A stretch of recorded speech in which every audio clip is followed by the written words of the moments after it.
This week on the FSF Podcast, we welcome voice actor Linsay Rousseau.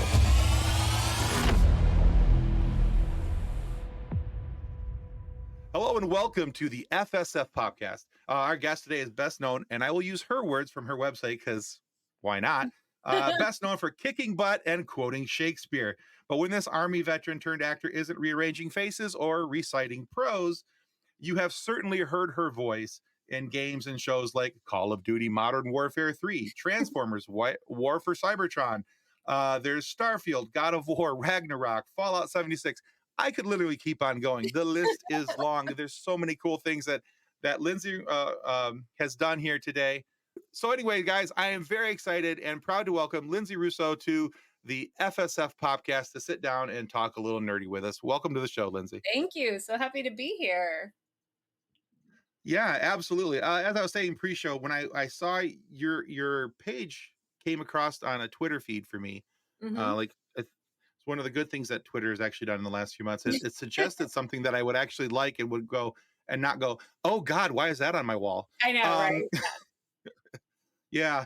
And so when you came up on my Twitter feed, I was like, I need to talk to this person. This person's got some really cool stuff. And then I went to your website and I checked out your IMDb page and I was like, absolutely need to talk to this person. But first things first, because we are geeks and we like to talk about nerdy things. We do. Now, some may call it stalking. We like to call it research. When we go and we look at the other person's social media page. So, as one does, you peruse the page, kind of see what they're about, kind of get a feel for who they are, what they are. But one thing really stood out to me, not only from your own website, but also with your social media pages. You have some really cool nerdy shirts. And I do. Oh, I'm wearing one right now. There we go. It's nice. Excellent. With my D&D water bottle. There it is. There it is. I love it. Yeah, that's fantastic. Yeah, so as you were going through it, I was like, wow, she's got some really cool shirts. And you got a really awesome Captain Marvel jacket. And I was like, that is so cool. I'm very excited about that. Yes. As well you should be. That's friggin' awesome. So here's my question. Now that I've gotten all that out of my system, well, mostly. When you go look for a new nerd shirt, is it just something that's spur of the moment and you're like, oh, that's cool, I got to have it? Or is there some plan and some thought that goes into it? Like, I'm looking for this particular shirt, this particular, nerdiverse, whatever it may be. A little bit of both. Sometimes, if you're at a convention, like I was at Comic-Con several years ago and I saw the Captain Marvel jacket and I was like, I have to have that. That is, and she's probably my favorite superhero, but other times, algorithms pop up and you're like, ooh, I really like that. I want to get that. But in general, I'm usually on the lookout for Star Wars or D&D or any, I'm definitely a Marvel girl. Any like really cool, badass female Marvel superheroes, I'm a big fan of. Captain Marvel, Rogue, Jessica Jones, things like that. Doctor Who, anything Doctor Who, I am down for that. So yeah, it's a little bit of both. Something catches my eye, or I am on eBay trying to find the Captain Marvel 2008 comic book cover art on a t-shirt because I do not want the movie. I mean, I love you, Scarlett Johansson, but I don't want you. I want the original cover art. So sometimes it's a little bit of both. Sure. Okay. Well, that makes sense to me because as you can see behind me, I'm a big Funko Pop collector. Yes, Funkos, yes. Yeah, I absolutely love Funkos. Star Wars is my favorite universe. That's where I like to hang out. So I find myself like I'm going and I'm searching for this particular Star Wars Funko and I'm looking for this and looking for that. Mm-hmm. And I find that I've gone in looking for this, but I end up buying this, this, and this because although I may have found this, yeah, that's how they get you. They get you by looking for this. And then you find all these other things. Like I was on Amazon the other day and I was looking for, I think it was back when I was looking for my Cad Bane good Funko. One. Yes. Yeah. Big fan of Cad Bane. And I was looking for that Funko Pop. And I logged in and they had like things on clearance for like Funkos for like $2 or $3 that I didn't have. that were from Marvel, and I'm like, well, I wasn't here for Marvel today, but I was kind of, I came in purely looking for Star Wars, and I came. Which ones are they again? Yep, the Oh, I got. algorithms work. Oh, they totally do. Yeah, I got a Civil War Vision Funko Pop. Oh, yes, Uh, yes. Sam as Captain America. You know, from going from the Falcon to being Yep, Captain America. And what was the other one? There was one more that I got. Oh, Baron Zemo. Yeah. So yeah, I was yeah. pretty happy. Those were all like they were all like $3 a piece with on Prime with free shipping. I was like, I can't go wrong. Can't go no, you So can't. yeah, it just gives me, now I'm at the point now that my Funkos are like funneling off the shelves onto the floor in front of the shelf there, Like, I need and another I have to, yeah, I got to go get another shelf now. So it is what it is, right? But so anyway, yeah. So that I was curious about that because it was like every picture where if if it wasn't something like a shot from a yeah, if still it from a wasn't a movie photo scene or something. shoot. That's my Yeah, go-to is, like, I'm a T-shirt and chucks kinda girl, It's like, I've got an entire love it. wardrobe of just geeky shirts, and then I have, like, my audition clothes and my, like, I need to look nice clothes. Fantastic. Well played. I dig. I dig. All right. So let's go back to the basics of our show because for Yeah. my show, usually the first question I like to ask is not that one. That one was just I had to ask about that one because that was like the first thing I saw, and I was like, and I started noticing. But typically, the very first thing that we ask any of our guests is to talk about the origins of how they got to be the person that we have across from us at the virtual table. How they got from there to here. Oh, So, man. in the story of Lindsay, how did you get going in the acting world? How did you Oh. get from there to here? Yeah, I mean, that's honestly a really long story. So I'll give the cliff notes. I grew up acting. Okay. I grew up with theater and with music. That was my life. All growing up since I was very young, I was performing on stage, either in theater productions or in music productions. And then, like many of us, I went to college, ended up in the army. And then when I got out of the army, didn't really know what to do with my life. So I was like, let's do journalism because I've been doing this in the military. And then after I did that for a while, got my master's, was working, and I was like, you know what? I was just always happiest when I was performing. So Okay. I went back to acting and I did theater again for about 6 years full time, and then transitioned into voiceover and on camera work, and then just kind of kept going. And voiceover has been really good for me. On camera's been a little bit slower, but yeah, I've been, kind of come full circle to where I was back when I was in high school. Yeah. So, no, that's a great Like I answer. And said, that that's definitely was. the Cliff Notes version. No, that's okay. I like the Cliff Notes version. It kind of hits all the high points because I think that when we've talked to a couple other people that started off in one direction, even though they had a theater background or like or dancing class or some type of something in the arts.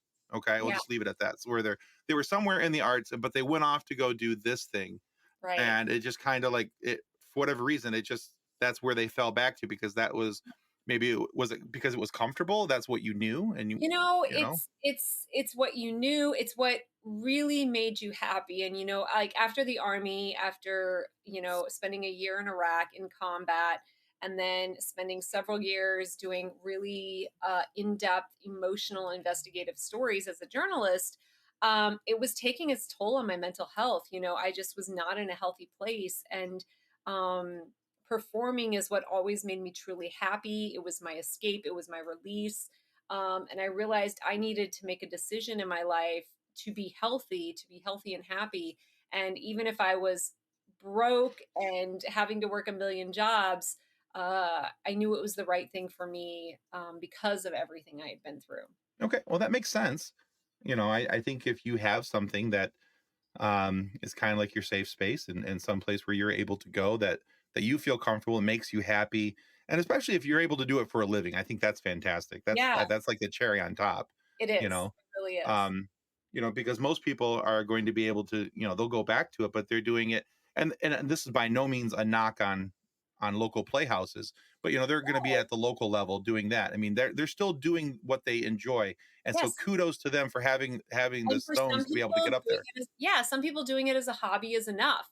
And I did that for years and years and years. I love community theater. I did a lot of community theater. And for some people, having their family and their full-time day job and then doing it on the side is enough for them. For me, I knew it wasn't going to be enough for me. I knew it needed to be more than just a hobby. But I knew it was going to be hard, and it is hard. This is not an easy industry to get into. Sure. It takes grit, it takes determination, it takes being willing to be super broke for a long time, and be willing to work, those multiple jobs and hustle, hustle, hustle, hustle until you can get to a point where you're making a living doing it. But the running joke in the acting community is if you can do anything else and make a living, do it, because this is not easy. Um, Right. and no one should think it is, because it is one of the hardest things out there to do. But if you are that type of personality that is willing to grind, it can be really rewarding. Okay. So let's follow that up with this. Yeah. So you're going through that, you're grinding, you're obviously were willing to put in the work, do the hustle, Hmm. and not the dance that you maybe you did the dance too. But anyway, uh but you were willing to put in the work. When was the first moment where you thought I might actually be able to do this? Yeah. I mean, I think there was always part of me that knew I was going to be able to do this. But finally realizing I was able to make a living doing just Hmm. this was probably about 5 years ago. I was finally, maybe 5 or 6 years ago, I was finally able to quit all my side jobs and realize, oh, I'm paying my bills just through acting. Okay, I'm doing this. I'm really doing this. And that was amazing. And that was after probably 10 years of theater and voiceover and on camera and working side jobs, and then finally getting to a place where I had enough work coming in that I could quit those side jobs and still pay my rent and pay my bills. Um, and it's still very stressful because obviously this is a very uncertain industry. You could have a really good year, and then obviously, then suddenly everything could dry up on you. But I've been really lucky the past 5, 6 years. It's just been like, okay, each year's been a little bit better than the last year. And I'm still moving forward. So hopefully it keeps going in this direction. Okay. I think that's great. Yeah, Yeah. because a lot of people that we talk to, there's that defining moment where there's almost it's not always that smack in the face, right? Where it's just, oh my God, this is what's happening. Look at this big job. This is the thing. Usually it's that Well, they've been doing a lot of jobs back to well, back and to back.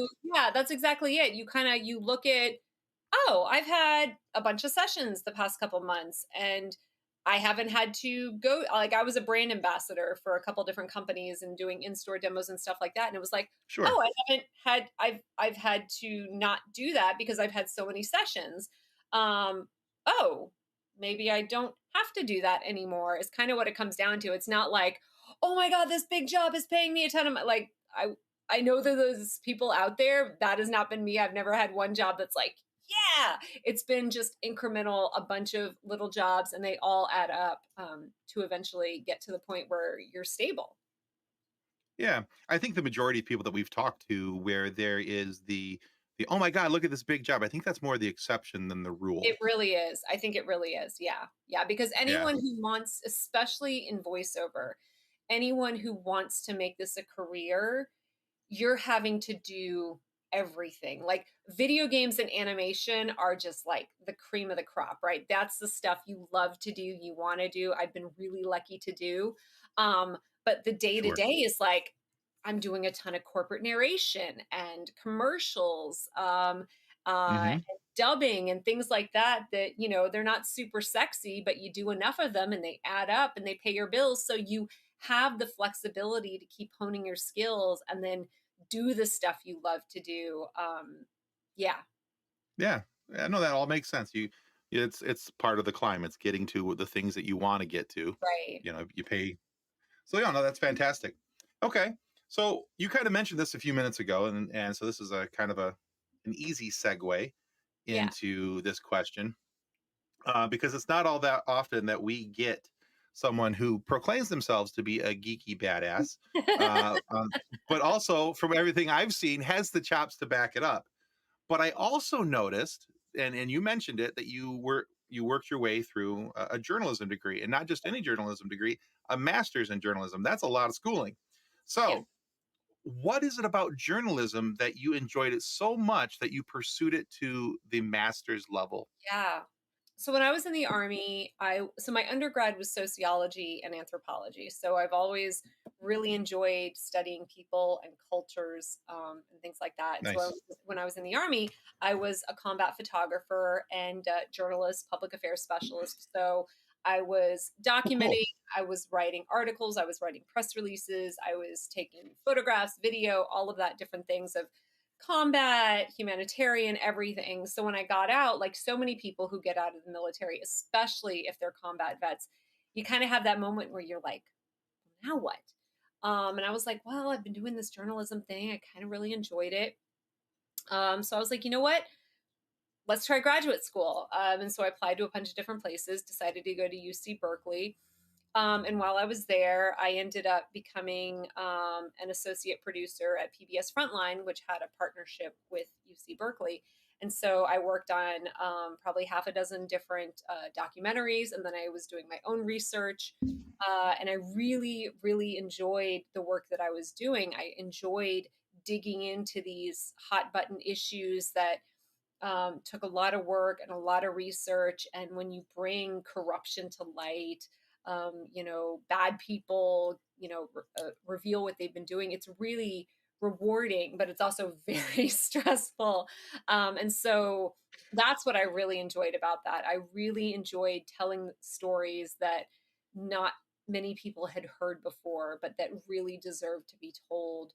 Um, and could make a difference in people's lives. You know, when you tell a story that breaks something into the spotlight, it can help Hmm. get justice for people who maybe couldn't find justice in the legal system, or the justice system. So, that's what really attracted me to that line of work. And even though I've left journalism behind, it's still part of me. You know, Sure. I've written a couple pilots, I've written a couple screenplays that all deal with either stories I worked on when I was a journalist or experiences that I had that Hmm. I'm currently trying to sell right now.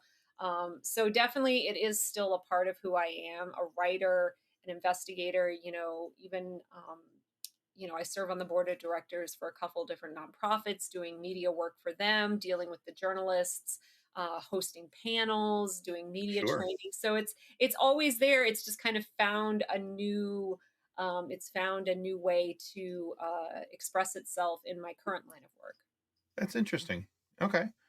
Yeah, I've talked to a couple other people who have also worked in journalism, Hmm. and um, it's always kind of been interesting to me. Now, and I'm by no means parlaying this into what I do now, but I never thought that I would be someone who wrote anything. And I find myself the last couple years, I've become a freelance writer, and I'm now doing, but I'm writing more of the hey, here's what I think of the Marvels movie, or here's what, Yeah, I'm more of a nerdy writer. Um, but I do appreciate your approach to this, because I think that if you're going to have a topic that people are going to pay attention to, and I think you hit it on the head.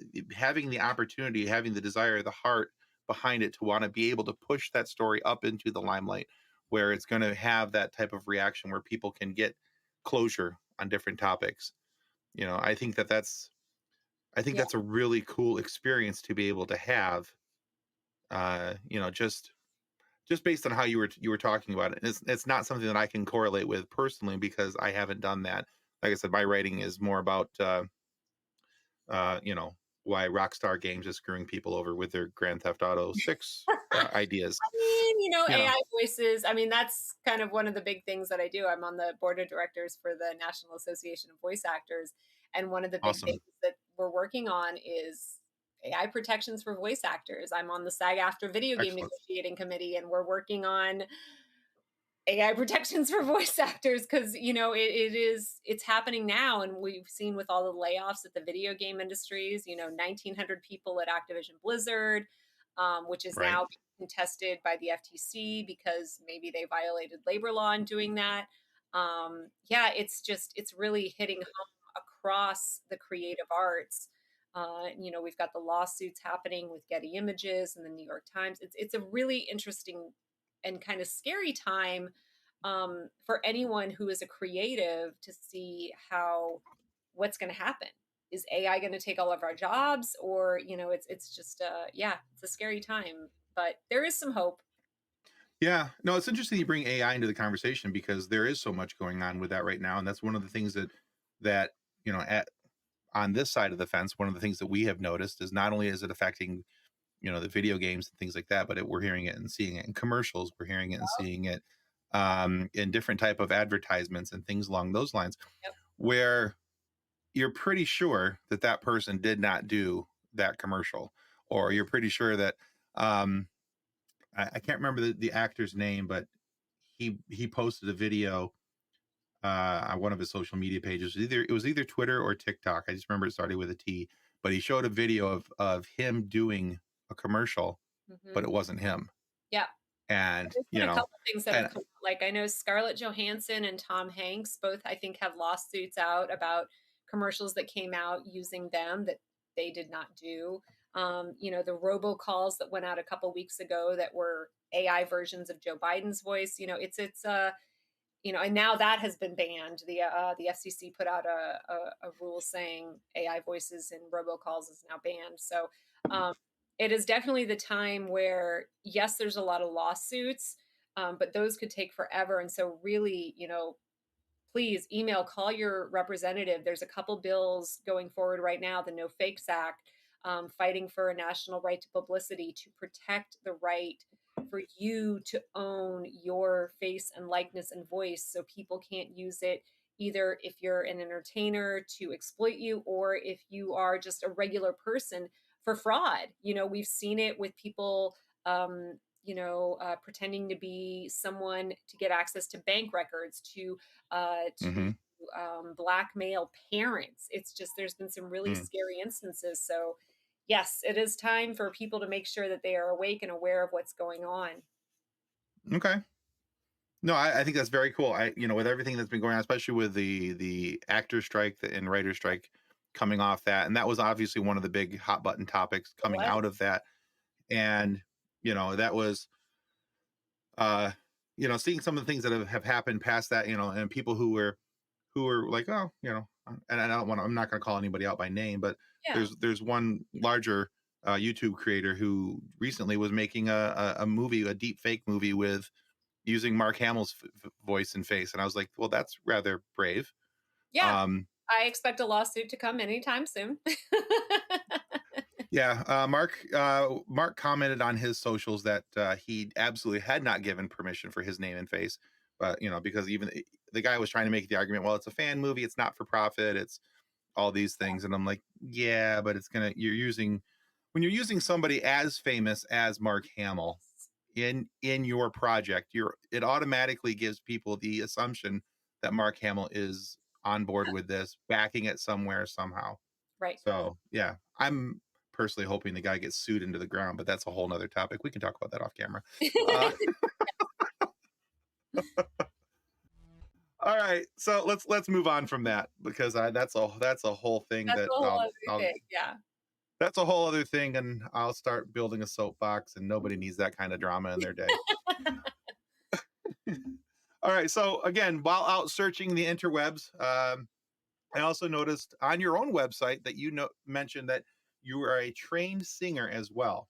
Yes. Now, in our interviews, we've discovered that a lot of people who are involved in voice work have a deep connection to music, one Yes. form or another, either as an instrumentalist, as a Mhm. vocalist, as a songwriter themselves, or whatever it may Yeah. be. There's some musical background of some kind.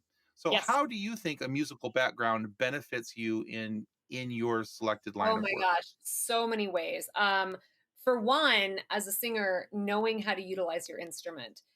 knowing your range, knowing how I teach. I used to teach singing. Now I teach voice classes, and I'm especially passionate about vocal health, vocal, Hmm. proper breath control and breath support. So knowing how to utilize your instrument, knowing how to protect your voice. I do so many screamy, yelly, die sessions. Knowing how to properly support that, make sure your throat is relaxed. Knowing how to develop different characters based on knowing where your placement is in your voice, things like that.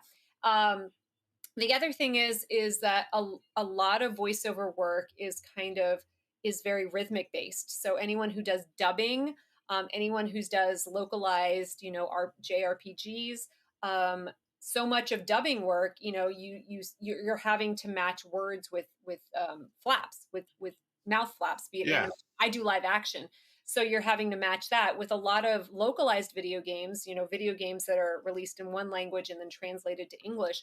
For a lot of those, you're having to match the timing of the original performance Right. in English. And so they'll play it and you have to hear it. You have to hear the rhythm, you have to see how long it is and match it in some cases perfectly, to like the minute second. And so having a background in singing and music is so beneficial in this type of work.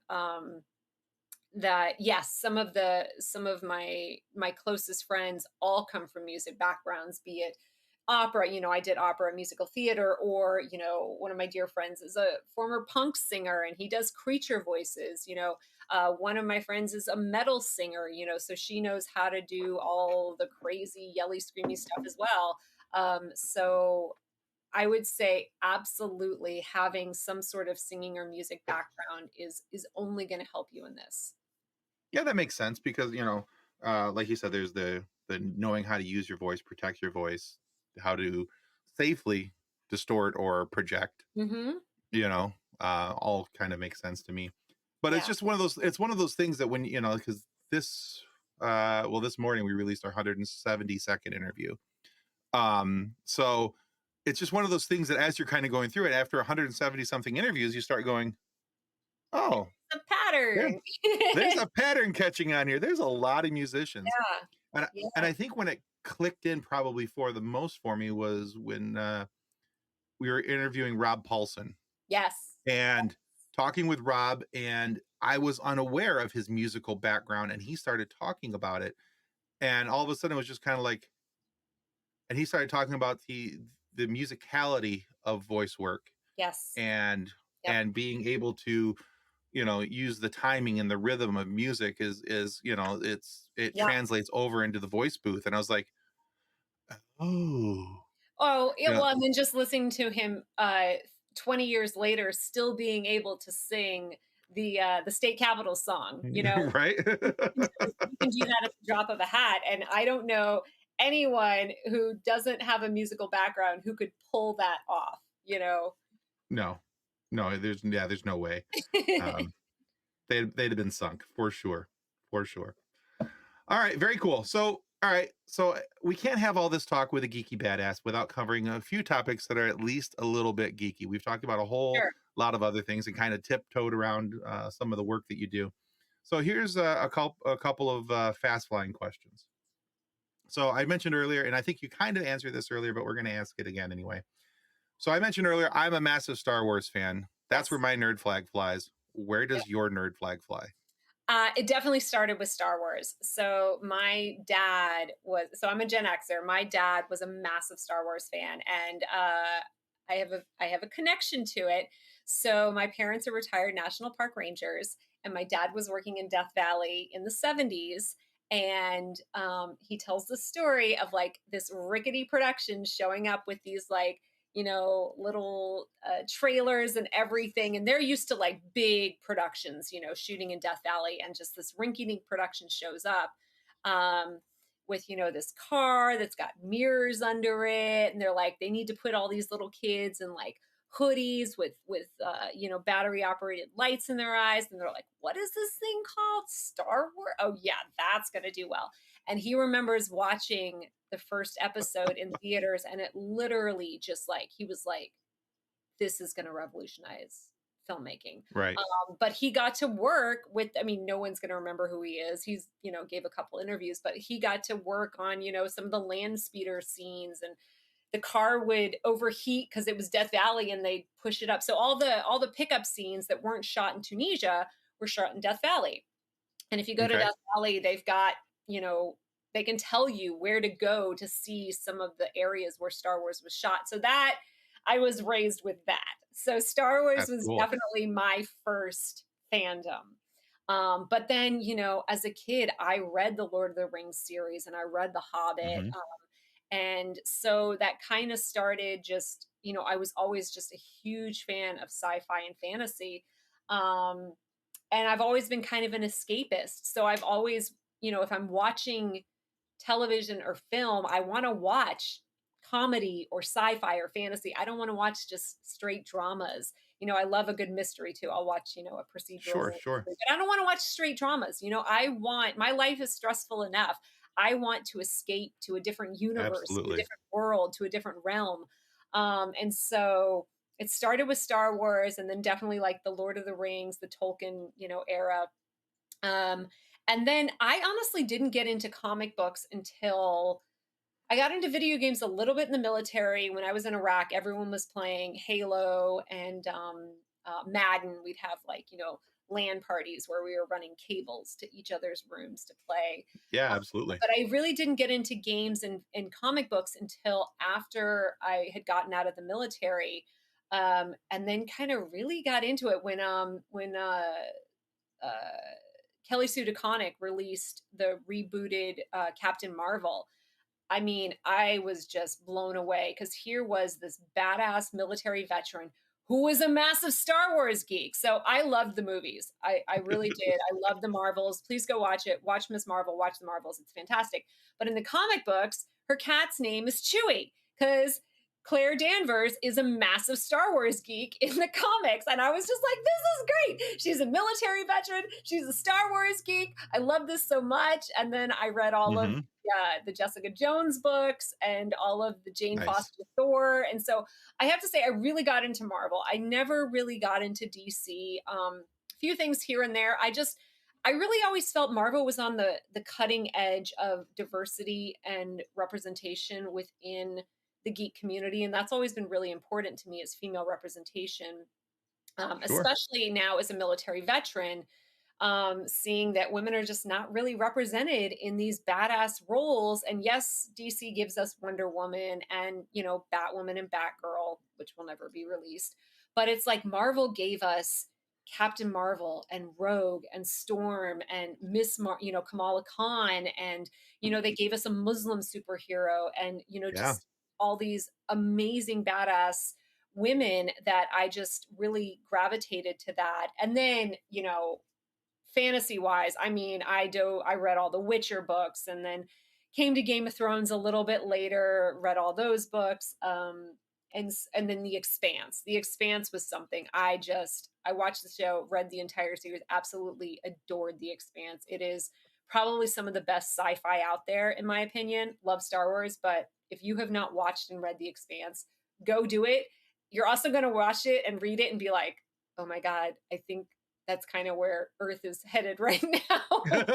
And then, of course, my D&D, I played a little bit growing up. Again, I was a Gen Xer, and so that was kind of back in the day when like, "Oh, you're a girl, you can't play D&D." So I really got into D&D when I moved to LA and started playing with the home group, and then during COVID was streaming it all the time. And now I'm just like, I have my two home games that I just absolutely adore. I have way more dice than is probably healthy for a person to have. I do have a dice problem. So now I kind of run the gamut of I really love good storytelling, and I love good storytelling that is done in like the sci-fi and fantasy genres, because Hmm. it allows you to explore things which are outside the realm of reality. I am the biggest Whovian. I adore Doctor Who. I have seen every episode of Doctor Who, and some people think it's like super campy. I just love British television in general, and so if you appreciate British TV, you understand Hmm. why Doctor Who is the way it is.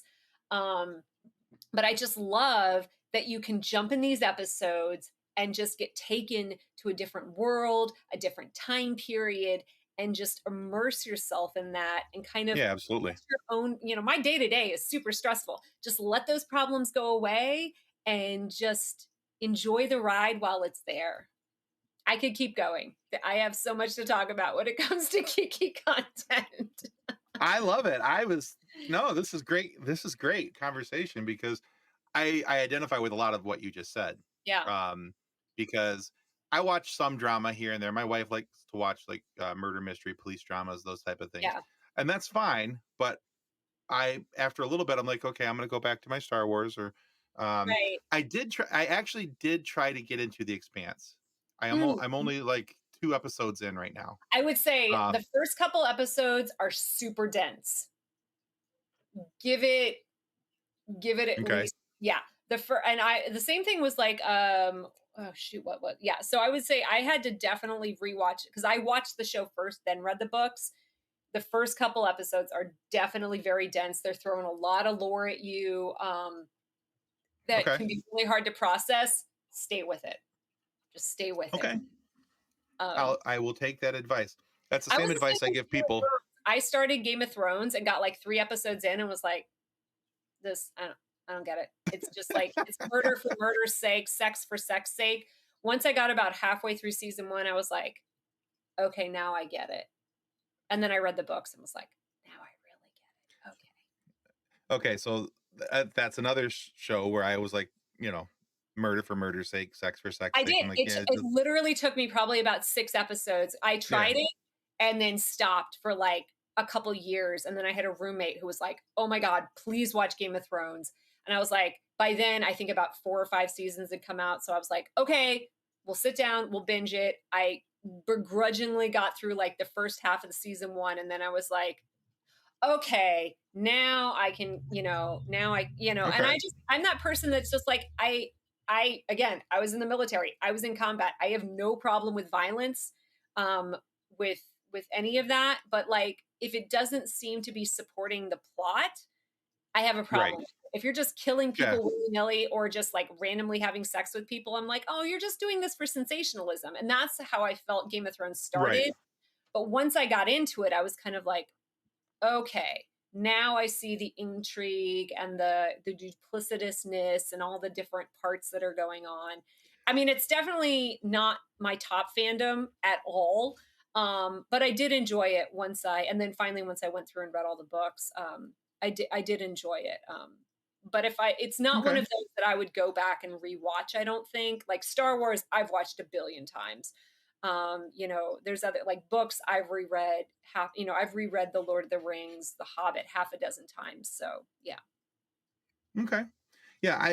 I think that I skipped out on it after just the first couple episodes because it was just Yeah. gratuitous violence, It gratuitous sex, really just was. The because, first like and it was three just kind of episodes like, were just gratuitous. Yeah. And once I made myself get past that, and I will say, they definitely go further in the show, I think, for sensationalism than they do in the books. Like the books definitely didn't go as far as the show did, which is really funny because if you look at stuff like The Boys, I read the whole graphic novel of The Boys and was like, there's no mhm, way they're going to turn this into a show. And they did, but they tempered it down a little bit. So if you've read the graphic novel, you know that The Boys TV show definitely pulled back a little bit, where I feel like Game of Thrones did the opposite, where George R. R. Martin did this amazing thing and didn't really quite go into the amount of detail that they threw out on the screen for you. So, right. And then if you hadn't read the books and you watched The Boys and you're like, whoo, well, that's a little spicy. yes, Uh, and then you're like, "Wait, it was even worse than the graphic novel? Okay." Yeah, same thing with when they decided to, adapt Sandman. I was like, mhm, "How are they gonna adapt Sandman?" I mean, like, there's, like, a massacre at a diner, and then I was like, "Oh, they did it. They did the massacre at the diner." And then the boys did the giant orgy scene, and I was like, "Okay." and there we go. Yeah, And there absolutely. we go. Yeah. All right. Yeah, no, that's cool. I like I said, I identify with a lot of what you said, especially because when you started talking about wanting that escapism Yeah. and giving these shows a little extra try, that actually makes sense to me because that's how I always explain people when they say they don't want to sit down and watch Star Wars Clone Wars.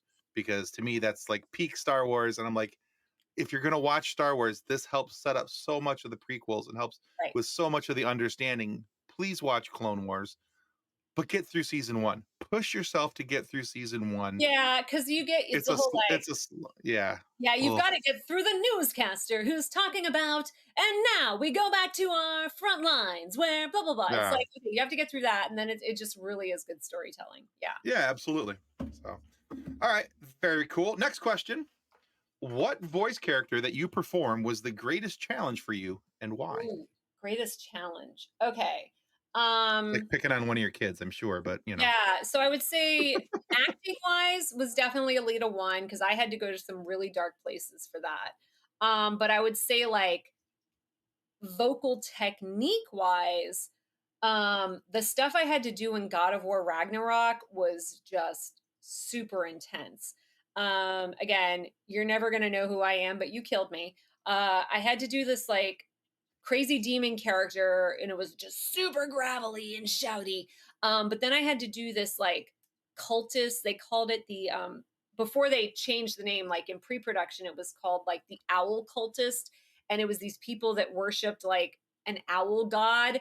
And so they gave all these like female metal singer references of like wanting this super high screechy sound.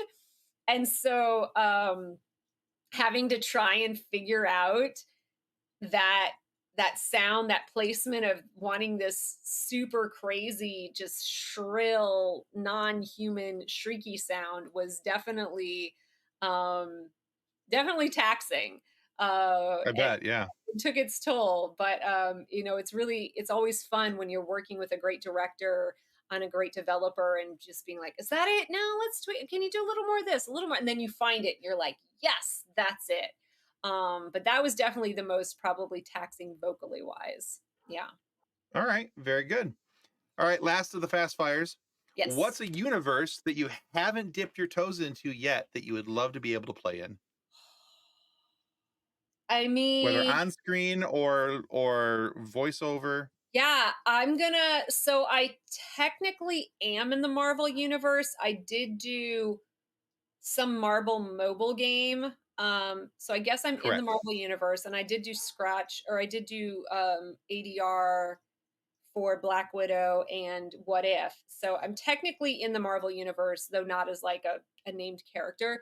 But I have yet to do anything Sure. in the Star Wars universe, and I am very passionate about that. I was actually working on a Star Wars game that was based on something that was really close to my heart, and it got shelved with all the reshuffling of where Star Wars has gone with different game companies.